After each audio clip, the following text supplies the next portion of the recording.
दिलीप स्वामी संभाजीनगरचे जिल्हाधिकारी गुरुवारी घेणार पदभार। सोलापूर जिल्हा परिषदेचे तत्कालीन मुख्य कार्यकारी अधिकारी दिलीप स्वामी यांना संभाजीनगरच्या जिल्हाधिकारीपदी नियुक्ती देण्यात आली।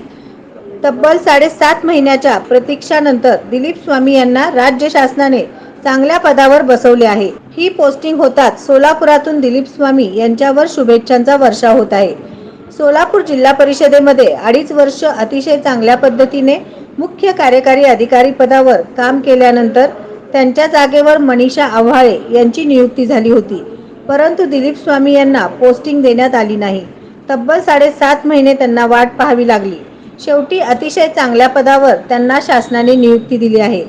जिल्हा परिषदेमध्ये काम करताना त्यांनी अनेक उपक्रम राबवले, विविध संकल्पना समोर आणल्या।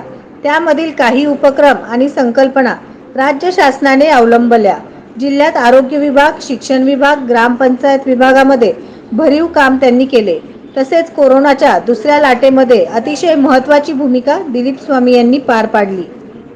नवनवीन बातम्या पाहण्यासाठी SB न्यूज चॅनलला लाईक करा, शेअर करा, सबस्क्राईब करा।